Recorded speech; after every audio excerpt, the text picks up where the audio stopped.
And you know, it's time for Motivation Monday, so good evening to everybody. My name is Khaya Sithole. And of course, as we've done over the past couple of weeks, we tend to have a conversation with somebody who's accomplished a lot in their capacity as a chartered accountant. We get to hear how they did it, and we get to then ask them what they can do, or rather what they can say to motivate some of you. They may be writing exams. We know we've got the year-end exams coming up and also the professional exams coming up. So this session is really about you. You can ask questions on our Facebook page if you have any questions to pose to our guest today. So please engage.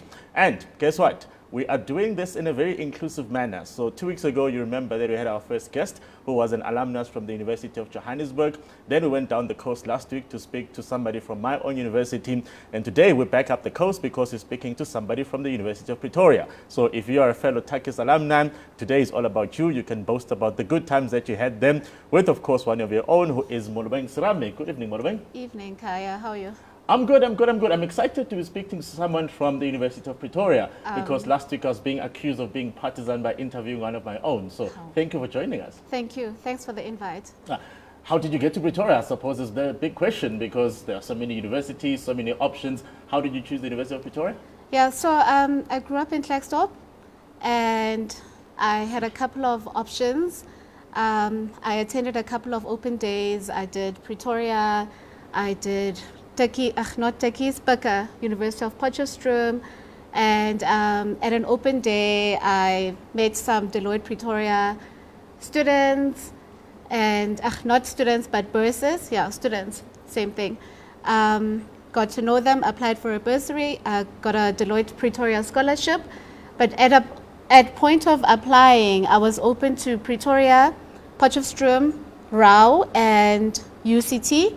But Potchefstroom was out because the English classes were in the evening, and then I was left with Pretoria, UJ now, and UCT, and I got Deloitte Pretoria scholarship, so it made a lot more sense to be closer to my sponsors, and I took up the tax opportunity. Yeah, so Klerksdorp, I mean, I'm from KZN, very different to Klerksdorp. Last week we had someone from Umlazi, which is probably 10 times the size of Klerksdorp, and the week before we had someone from Kuruman, which is a much smaller thing. So talk to me about what it was like growing up in Klerksdorp at what we still call the transition, because some of us started school before the end of apartheid, and then we were there at the transition, and then the after. How was that living experience like? Klerksdorp is, well, I grew up in the township. Klerksdorp is the city. I grew up in Joburton, typical South African township. Same challenges. Access to opportunities was one of the big challenges, and I presume it still is. It was a typical township life. Schooling, I went to Milner High School, which was then in Klerksdorp in the city. I started off in a township primary school, then moved on to what was then Model C. I can't say it's any different to any other township, but the transition then from living in a town like Klerksdorp and having to move to Pretoria, which is the capital, big city, it was a little bit challenging in the sense that the nightlife was different from Klerksdorp. The social life was different. Varsity was completely different to high school. There were no rules. You just knew your timetable. You show up for tests, and that's it. So it was a bit challenging, I must say, but not as bad as some people can make it out to be. I had the right support system.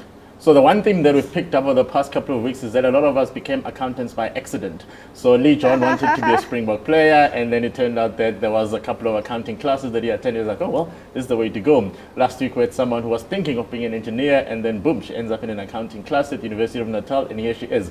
Was your story as accidental as ours, or were you the person that knew from the age of 6 that you wanted to be this person? No, I don't think what do you want to be when you grow up question, I am what that was. You know, the only professions we knew back then, particularly coming from a township, were a nurse, a teacher, doctor, which were quite the minority at the time, and maybe a cop. Then I was pretty good in most subjects. And I had an accounting teacher say to me, just do some research on this profession. I had a family doctor also introduce to me the CA profession, but I had never ever answered a what do you want to be when you grow up question and said, I want to be a CA. It was completely accidental, and here I am. Yeah. I think probably, when we were in school, that issue wasn't as big as it is now, because you could literally go way up to matric, do as many subject choices as you want, and then still be able to transition. But I think people in school today are being asked that question at a much earlier age, because then the decision you have to take, and maybe at grade 9 or grade 8 level, then influences what you may end up pursuing towards the end of it. But I think maybe studying the sciences gave us a lot of us the opportunity to then say, well, even if you don't have an accounting background, you can actually still pursue it on the basis that maybe you've done maths and accounting and science. How did you do it? I had maths and accounting, and they were probably my best marks, so it was quite easy. But I do know quite a number of people who got into the profession via a bridging course, that 1 year where you improving your marks, etc., and then they just got into accounting. So it really, my advice is, you're not married to what you want to be when you grow up. You are allowed to change your mind. You're allowed to find new passions as you go along. And I was lucky that I didn't have to change my mind. Yeah. But sometimes I wonder if it's appropriate for us to be asking 16 and 17-year-olds to make the call on something that has like lifelong consequences, and for us to then say, well, you've signed up for it, you need to finish it, because sometimes you actually get to the university environment and then you discover things that you didn't even know existed. And for a lot of us, as you said, the professions that we interacted with were very limited. I didn't know anything like an actuary existed when I was young until I got to university, and then I hear about it. I was like, oh, okay, that sounds fascinating. And then a lot of the things that you discover there may turn out to be the things that you're very good at and very passionate about. But of course, if you then said, I need to sign up for this particular degree, you've taken money from somebody, then unfortunately you have to finish it. And it's sometimes I just feel it's unfortunate for us to be asking people at that young an age, and if they do answer the question and it turns out that they're wrong, they should be able to transition and change their minds. But I don't know if the system enables that. It certainly doesn't, especially where you've got a sponsor, a financial sponsor who says, well, you've signed up for this degree, I'm going to give you X amount of money, and my expectations are that you finish by this year and you come work for me. I do think from that perspective, yes, there's an investment and you've made a commitment, there's a contractual obligation. But I think going forward, even as professionals now, I got into banking, I could almost say by mistake. I never, ever during my articled years said I'm going to be in banking. And we have to be open to the fact that as human beings, we evolve. And our choices at a point in time are influenced by what we know at that point in time. When you don't know any better, you can't increase your scope of options. So we have to be open to that, to the fact that people get new information every day, and they can change their minds. And you're allowed to change your mind, provided that you honor your contractual obligations if you are obligated to anyone. The university life, I mean, when you first mentioned your university choices, I was like, she has a thing for Afrikaans universities. There was Potch then there was Rao and Pretoria. But when you did get into the university environment, did you find that transition easy to then say, well, here I am, it's a very different way, I need to be perhaps a bit more independent than I was in high school. How did you manage those initial couple of years? I was fortunate to have a buddy. So the Deloitte Scholarship Program paid us with buddies in the same university. So I just had people I knew up front when I got there that, I had the Tebucho, I had 2 Tebuchos in my life that I could rely on and call upon. And from my class perspective, I surrounded myself with people who were hungry to win, just like I was. I think one of the first things we had in my very first lecture, we had one of the lecturers say to us, you guys are 700 people in this room. By the time you get to your honors year, you won't recognize any of the faces in that group. And one of the commitments we made with my group of friends was we're going to be in that honors group. So it's really important to align yourself and to have people who have the same vision as you and who will understand where you are going so that they can support that as well. So I was quite fortunate from a sponsorship perspective and from the circle I chose to have people who were walking the same journey as me. That type of social partnership where people can walk the journey with you becomes quite important. And one question that I get a lot is for people who want to be mentored, people want mentorship. And sometimes that mentorship thing leaves me a bit worried because like our systems which simply says, well, if you're studying this, here's somebody else who's done it, so therefore the two of you must enter into a mentorship relationship, and it becomes a manufactured exercise. And sometimes you feel that the two people just aren't able to then really work towards the same goal because they have different cultural backgrounds, different social backgrounds, and perhaps different expectations. And that collapses what could have been a very working relationship. So for students that are now saying that they want mentors, what exactly should they then say, this is who I am, this I'm bringing to the table, so that at least when somebody considers being a mentor, they can know exactly what it is that they're signing up for. Otherwise, that disconnect, it's a problem. Look, as in any relationship, I think it's important to set out expectations up front. And when picking a mentor, check them first. It's easy to say, oh, I like Khaya, I want him to mentor me, but check that you've got the same value system. He's passionate about mentorship as much as, you want someone who's going to be vested in your development. But at the same time, cultural background does play a role to a very large extent, because even in the corporate environment, some people don't understand that you have to catch 2 taxis to get to work. And sometimes you're going to be late because you are not in control of all the variables around you. So it's very important that a person can put themselves in your shoes and walk the journey with you to an extent.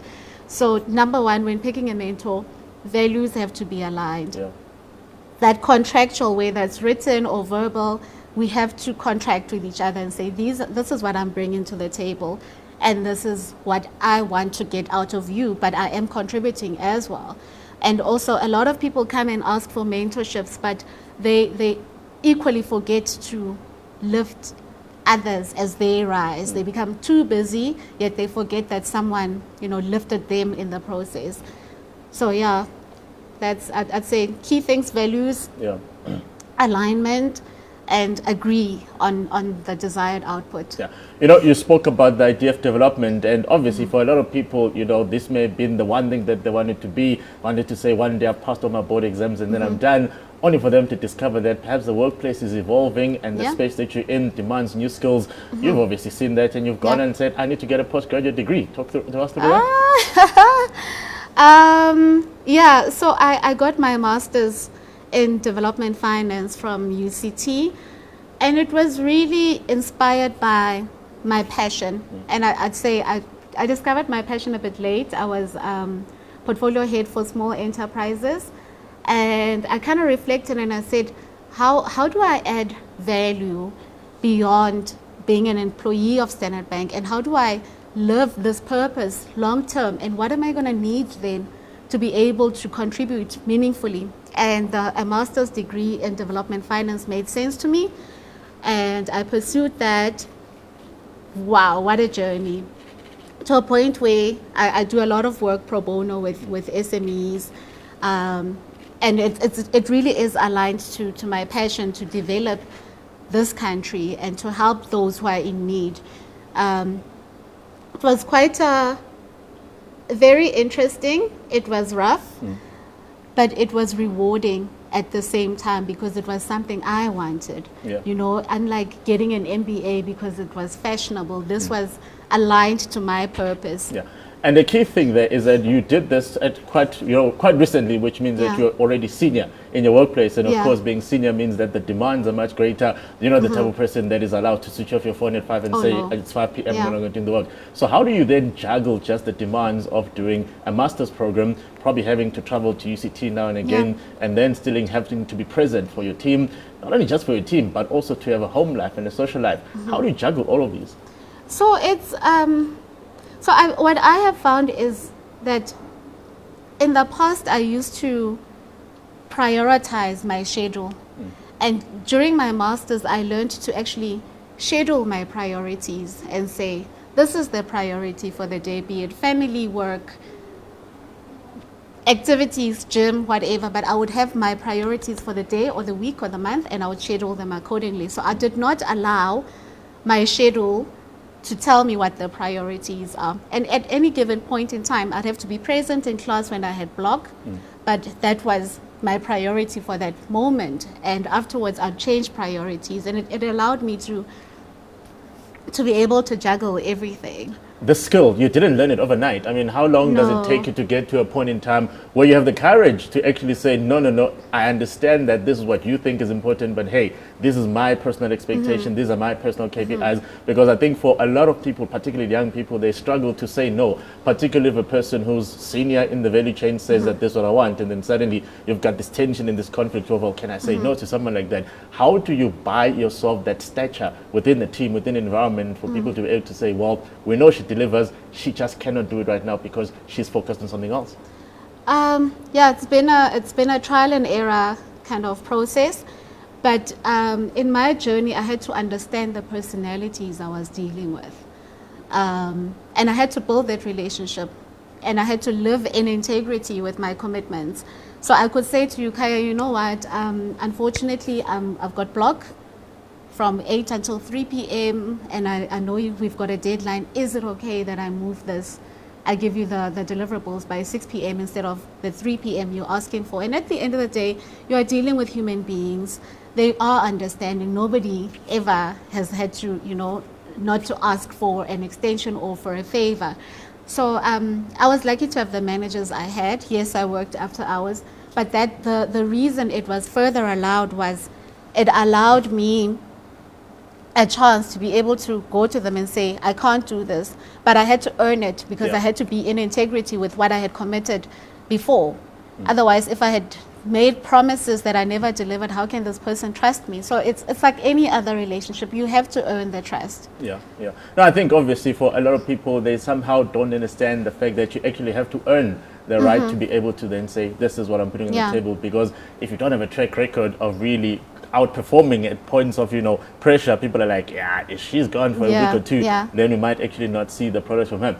The interesting thing about your journey, of course, is that you're then able to mirror what became your academic passion to what you then do on a daily basis, because unlike some of us who then have to try and figure out exactly what are the benefits of what you do, you're in a position that when you're walking around, you can see somebody driving past saying Khaya fruits and grocery, you're like, hey, I made that happen. Yes. Talk us through what you do on a daily basis. So on a daily basis, I review applications, and in the past month or so, I must say, with the government guarantee, COVID-19 guarantee scheme, we've just been flooded with a whole lot of applications, and that's tangible stuff. That stuff, the president stood in front of the nation and said, we're partnering with the banks to be able to give businesses finance and carry them through this difficult time. And so on a daily basis, I'll review applications, I'll motivate. Sometimes, unfortunately, because it's not my money, I'll have to say, no, this is not workable. And it's so rewarding to your earlier example, it's so rewarding to be able to walk into a restaurant and know that I am part of this whole family of a restaurant that employs people, that contributes to the economic development of this country.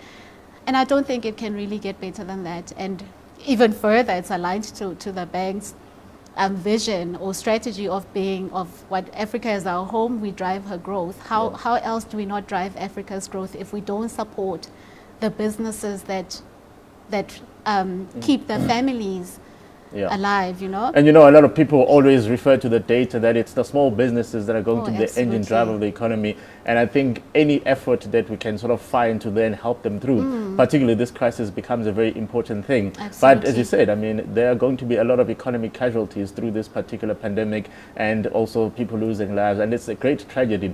But I think, for a person like you who's then in a position to then say, I wake up, I can still be able to do something that makes a difference to people's lives, that is something that a lot of us wish we could have, having that life of purpose. So I'm very jealous of you. I'm very jealous. And in spite of the fact that you support Chelsea, I think, is an important thing. Your hobbies, it's not just football that drives you. What else just keeps you engaged beyond the work hours? I am a struggling golfer. I actually had a very terrible golfing weekend. So I do play golf socially on when I have time. I play football at Wanderers down the road every Tuesday evening, Ladies League, Premier League, just to be very specific. I read. I'm currently reading The Lean Startup And yeah, I read, I play soccer, I play football. Yeah. One question that we've got from Facebook is, how did you then get from an auditing firm to a bank? Because, some people are like, oh, you're happy to audit and now you actually have to do the work that you're auditing, and that jump would be like, no, let me stick to what I know best. How did you get that transition? Yeah. Look, the beauty about the CA profession is it affords us a wide range of skills that can be expropriated across industries.